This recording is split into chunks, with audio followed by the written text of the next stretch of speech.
Θες που σκατσουλήθηκες στη σχολή. Παιδιά, εγώ θα πάω διακοπές με τον μπαμπά σας. Ναι, Θα έρθει μια νταντέ να σας προσέχει. Αγγελούδια. Αυτό θα σας έλεγα. Την προηγούμενη τη στείλα στο τρελοκομείο. Δεν θα στείλουμε κι αυτήν. Ωραία. Φεύγω. Γεια. Καλή συνέχεια. Καλή συνέχεια, καλό μεσημέρι. Στέλλα, κοίτα, ένα πουλούδο, έλα, έλα εδώ. Το ξέρεις πως θα κάνουμε ένα διαγωνισμό. Γεια σας, παιδάκια. Μικρά πλασματάκια, δεν ξέρετε με ποια έχετε μπλέξει.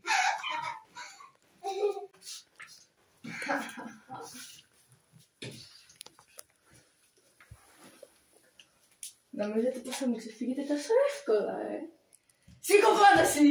Σήκω πάνω. Όχι. Κάτσε κάτω. Νομίζετε θα μου ξεφύγετε τόσο εύκολα.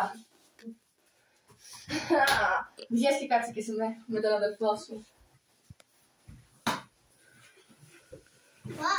Εγώ δεν είμαι στις άλλες δεντάδες που με τις δύο πλάκες θα φρίκανα θα βγαίνει στο τελοκομείο. Εγώ είμαι αλλιώς, δεν με ξέρετε καλά. Θα σε πάμε στο τρελοκομείο. Θα κάτσετε και θα παίξετε ήρμη μέχρι να φτιάξετε το φαΐ. Ναι, θα σε κάνουμε. Άντε να σας δω. Στέλλα, πρέπει να κάνουμε τόσες πράξεις, γιατί πρέπει να τη στείλουμε και αυτήν στο τελοκομείο. Δεν καταλαβαίνουμε αυτές τις φάσεις.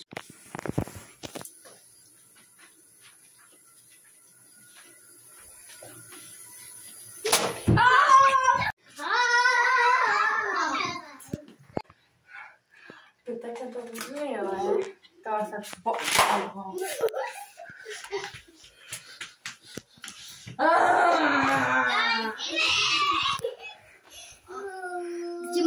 Πρέπει να καταλάβετε ότι οι πλάκες που κάνετε για να με στείλετε στο τελοκομείο δεν μπορείτε. Πρέπει να βρούμε ψεύτικη κατσαρίδα και θα βρούμε.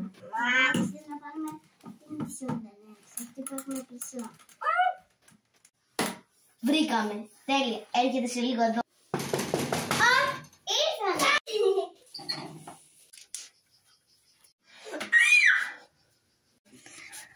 Εσύ δεν